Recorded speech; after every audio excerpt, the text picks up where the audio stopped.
Capturing the strengths of both open world and linear games and retaining the perfect balance between what they both bring to the table is no easy task, which is why semi-open world games are as appreciated as they are.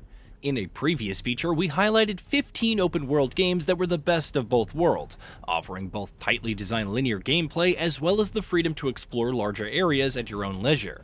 But there are plenty more that deserve that sort of praise, including several since we published that aforementioned feature. As such, here we're going to talk about 15 more excellent semi-open world games that you need to play. God of War Ragnarok.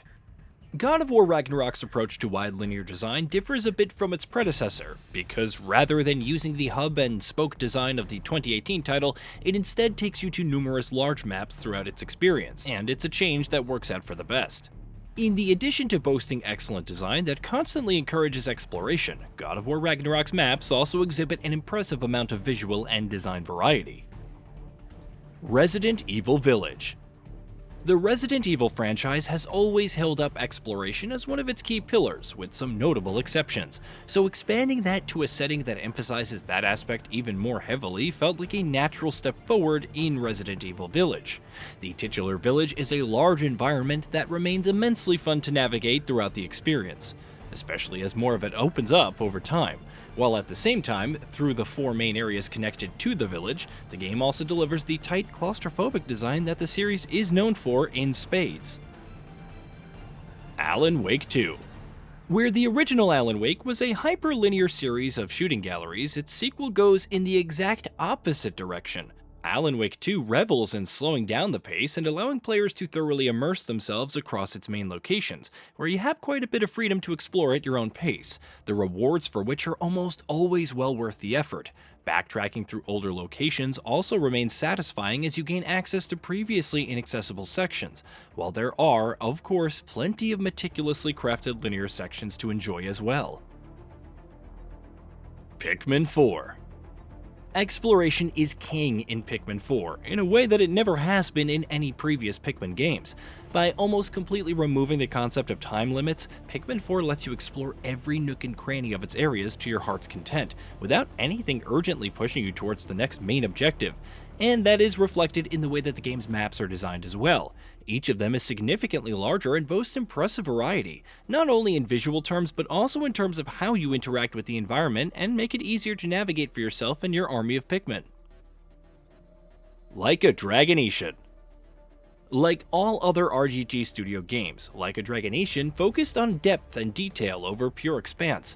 The bulk of the game takes place on one not at all that big map set in the Edo-era Kyoto. As far as pure map design is in the series goes, this isn't a particularly special map. It's good, but nothing that stands out. What pushes it over the edge is the incredible sense of place and atmosphere that it drips with, properly recreating the architecture, layout, and aesthetic of Japan in the dawn of its modern era. RGG Studios has made a lot of great maps, few are as memorable as this. Uncharted: The Lost Legacy.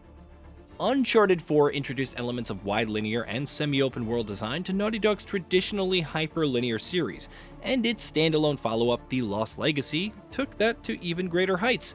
Though those design sensibilities are limited only to the early sections of the game, where you're exploring the Western Ghats of India. That section is also surprisingly sizable, and leaves quite an impression. From navigating the terrain both on foot and in a 4x4 to uncovering its secrets and optional content, it stands as one of the game's strongest sections.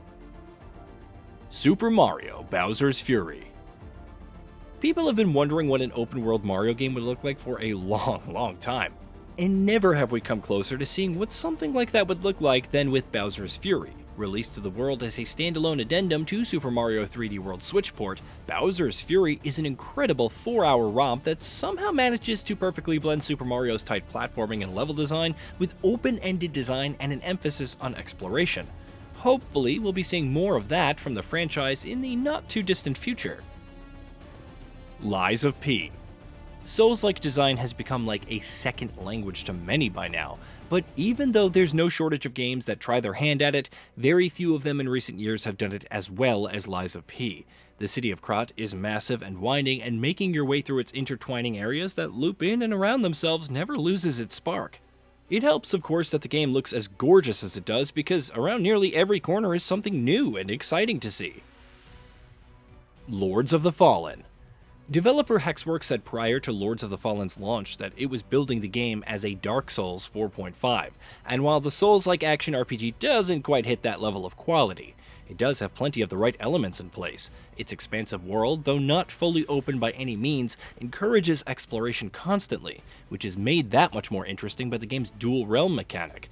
That feeling of gradually mastering and unlocking the world around you is one of the biggest strengths of the Souls-like genre, and Lords of the Fallen delivers that in spades. Monster Hunter Rise. Monster Hunter Rise continued the move towards more open maps than Monster Hunter World started. Rise's maps are actually smaller and have less going on than World's, which had a lot of environmental effects and interactions independent of the player. What Rise's maps do have, however, is design that is perfectly tuned to all the wonderful new traversal tools that the game gives you in the Wirebug and the Palamute. The act of actually moving through the maps to find the monster has never been as fun in Monster Hunter as it is in Rise, and the traversal tools, as well as the maps designed around those tools, are both to credit for that. Outer Wilds. Outer Wilds exploration serves as the perfect marriage between gameplay and narrative, thanks to how intrinsically those two elements are tied together throughout the experience. In each loop, the more you explore, the more you learn the Nomai, the solar system they once used to be spread out across, and the time loop that it's currently caught in, and the game paces that almost to pitch perfection. Pretty much the entirety of Outer Wilds is unlike anything else that you'll play, and how rewarding it makes its exploration through narrative discoveries contributes to that uniqueness massively. Star Wars Jedi Survivor. Star Wars Jedi Fallen Order was a solid first foray into platforming design, and with its sequel, Jedi Survivor, the developer expanded that idea by somehow managing to sprinkle a semi-open world design with plenty of platforming design elements.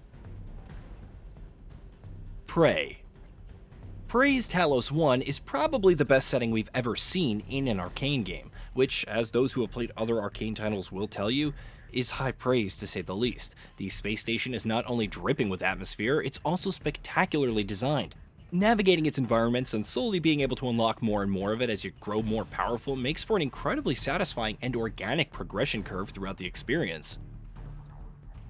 Deathloop. Deathloop is decidedly more linear than most other Arcane titles, Prey especially, but in spite of being much more focused on action and forward momentum, it does still retain its fair share of the open-ended design that you can expect to see in the studio's games. There are multiple maps to explore, and going out of your way to do that is always encouraged. Not only do you learn more about the world and the people that you're targeting, you're also constantly treated to the incredible art design that's so abundantly found throughout Deathloop's world. Sniper Elite 5. The Sniper Elite franchise probably doesn't get as much credit for its level design as it should, and Sniper Elite 5 exemplifies that perfectly. Every single map is designed as an incredible stealth sandbox where player freedom is emphasized first and foremost, by allowing you to constantly discover new and creative ways to tackle obstacles and sprinkling in a healthy dose of optional content.